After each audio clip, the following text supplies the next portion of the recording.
ಎಲ್ರಿಗೂ ನಮಸ್ಕಾರ ಫ್ರೆಂಡ್ಸ್. ಇವತ್ತಿನ ವಿಡಿಯೋದಲ್ಲಿ ಮೆಂತೆ ಪಲಾವ್ 35 ಜನಕ್ಕೆ ಮಾಡೋ ವಿಧಾನ ನೋಡೋಣ ಬನ್ನಿ. ಮೊದಲಿಗೆ ಒಂದು ಪಾತ್ರೆ ತಗೊಂಡು ಅರ್ಧ kg ಎಣ್ಣೆ, ಗೋಡಂಬಿ, ಚಕ್ಕೆ, ಲವಂಗ, ಏಲಕ್ಕಿ, ಮರಾಠಿ ಮೊಗ್ಗು, ಅನಾಸ ಮೊಗ್ಗು, ಪಲಾವ್ ಎಲೆ, ಕಸೂರಿ ಮೇಥಿ ಹಾಕ್ಕೊಂಡು ಎಣ್ಣೆಯಲ್ಲಿ ಹಾಕ್ಕೊಳ್ಳೋಣ.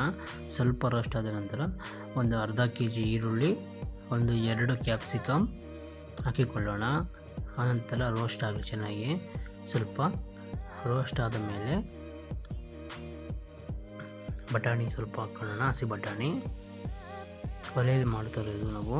ಇದು ಗೃಹಪ್ರವೇಶದ್ದು ಅಡುಗೆ, ಸಾಯಂಕಾಲ ಊಟ.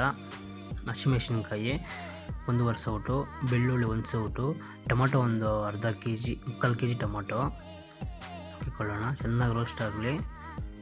ಚೆನ್ನಾಗಿ ರೋಸ್ಟ್ ಆದ ನಂತರ ಮೆಂತ್ಯ ಸೊಪ್ಪು ಹಾಕ್ತಿದ್ರೆ ಸೊಪ್ಪು ಸ್ವಲ್ಪ ಚೆನ್ನಾಗಿ ರೋಸ್ಟ್ ಆಗಬೇಕು. ಆ ಥರ ಚೆನ್ನಾಗಿ ರೋಸ್ಟ್ ಆಗಿ ಸ್ವಲ್ಪ ಪುದೀನ ಸ್ವಲ್ಪ ಸಾಕು. ಪುದೀನ, ಉಪ್ಪು ಮುಷ್ಟಿ 4 ಮುಷ್ಟಿ ಉಪ್ಪು, 4 ಮುಷ್ಟಿ ಉಪ್ಪು ನಿಮ್ಮ ಮುಷ್ಟಿಯಲ್ಲಿ ಬಿಗಿಯಾಗಿ ಇಟ್ಕೊಳ್ಳಿ. ಆನಂತರ ಸ್ವಲ್ಪ ಅರಿಶಿನ ಪುಡಿ ಕಲರ್ಗೋಸ್ಕರ, ಗರಂ ಮಸಾಲ 1 ಸೌಟು ಹಾಕ್ಕೊಳ್ಳಿ ಸಾಕು. ಚೆನ್ನಾಗಿ ರೋಸ್ಟ್ ಆದಮೇಲೆ ನೀರು 1 kgಗೆ 2 ಲೀಟರ್ ನೀರು. ನಾವು 3.5 kg ಅಕ್ಕಿ ಬಳಸ್ತಾ ಇದ್ವಿ, 7.5 ಲೀಟ್ರ್ ನೀರು ಹಾಕ್ತಾಯಿದ್ವಿ ನೋಡಿ. 1 ಬಕೆಟ್ ಫುಲ್ಲು ಅರ್ಧ ಬಕೆಟ್ ಹಾಕಿದ್ದೀವಿ ನೀರನ್ನು. ಚೆನ್ನಾಗಿ ಕಾದ ನಂತರ ಅಕ್ಕಿ, ನಿಮ್ಗೆ ಗೊತ್ತಾಗಿಲ್ಲದ್ರೆ ಯಾವ ಬಕೆಟಲ್ಲಿ ನೀರು ಹಾಕ್ತಿರೋ ಅದರಲ್ಲಿ ಅರ್ಧ ಅಕ್ಕಿ ತಗೊಳ್ಳಿ, ಡಬಲ್ ನೀರು ಹಾಕಿ ಅಷ್ಟೇ. ಆ ಥರ ಎಲ್ಲ ಹಾಕಿದ್ದೀವಿ ನೀರು ಅಕ್ಕಿ. ಸ್ವಲ್ಪ ಮೊಸರು, ಅರ್ಧ ಲೀಟರ್ ಮೊಸರು ಹಾಕ್ತಿದ್ವಿ. ಟೇಸ್ಟ್ ತುಂಬಾ ಚೆನ್ನಾಗಿ ಬರುತ್ತೆ ಮೊಸರು ಹಾಕೋ ಕಾರಣ. ನಾವು ಯಾವುದೇ ಥರ ಟೇಸ್ಟಿಂಗ್ ಪೌಡ್ರ್ ಆಗಲಿ ಕಲರ್ ಆಗಲಿ ಯೂಸ್ ಮಾಡಲ್ಲ, ನ್ಯಾಚುರಲ್ಲು. ಅದೇನು ಬಣ್ಣ ಬರುತ್ತೋ ಅಷ್ಟೇ. ಸ್ವಲ್ಪ ಹಾಲು ಕಲರ್ಗೋಸ್ಕರ, ಕಲರ್ ಟೇಸ್ಟ್ ಚೆನ್ನಾಗಿ ಬರುತ್ತೆ. ಅಕ್ಕಿ ಸ್ಮೂತಾಗಿರುತ್ತೆ ತಿನ್ನೋದಕ್ಕೆ, ಮೆತ್ತಿಗೆ. ತುಪ್ಪ ಸ್ವಲ್ಪ. ಈಗ ಟೇಸ್ಟ್ ನೋಡ್ತಾಯಿದ್ದೀನಿ, ಉಪ್ಪು ಖಾರ ಚೆನ್ನಾಗಿ ಹೆಂಗಿದೆ ನೋಡೋಣ ಅಂತ. ಕರೆಕ್ಟಾಗಿದೆ ಉಪ್ಪು. ಸ್ವಲ್ಪ ಉಪ್ಪು ಹಾಕಬೇಕು, ನೀವು ಒಂಚೂರು ಉಪ್ಪು ಹಾಕಬೇಕು. ಅಷ್ಟು ಕಮ್ಮಿ ಇದೆ ಉಪ್ಪು, ಅಷ್ಟು ಉಪ್ಪು ಹಾಕ್ತಾಯಿದ್ದೀನಿ.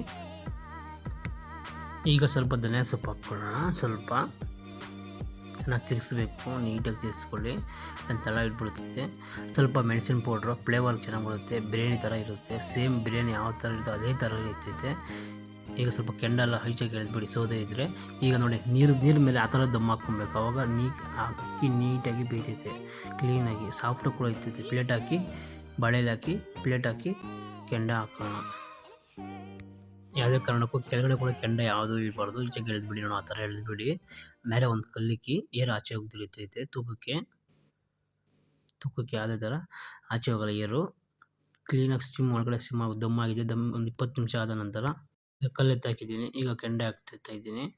ಈಗ ಎಲೆಗಳನ್ನು ಎತ್ತಾಕೊಳ್ಳೋಣ. ಆ ಥರ ಕಂಠ ಉಜ್ಜಿಕೊಳ್ಳಿ. ತಿರ್ಸಿ ಕಪ್ಪಾಗಿ ಇರ್ತೈತೆ. ಈಗ ಸ್ವಲ್ಪ ಡಿಸ್ಟಿಗೆ ತೆಗೆದು ಹಾಕೋಣ. ಒಂದೇ ಒಂಚೂರು ಆಚೆಗೆ ಹಾಕ್ಕೊಳ್ಳೋಣ. ಡಿಸ್ಟಿಗೆ ಕ್ಲೀನಾಗಿ ನಿಧಾನವಾಗಿ ಸುತ್ತು ತಿರ್ಗಿಸ್ಕೊಳ್ಳೋಣ. ಆ ಥರ ನೋಡಿ, ಆ ಥರ ನಿಧಾನವಾಗಿ ತಿರ್ಗಿಸ್ಕೊಂಡ್ರೆ ಬಿರಿಯಾನಿಗಿಂತ ಟೇಸ್ಟ್ ಸೂಪರಾಗಿತ್ತು ನೋಡಿ. ಆ ಥರ ಕ್ಲೀನಾಗಿ ತಿರ್ಗಿಸ್ಕೊಳ್ಳಿ.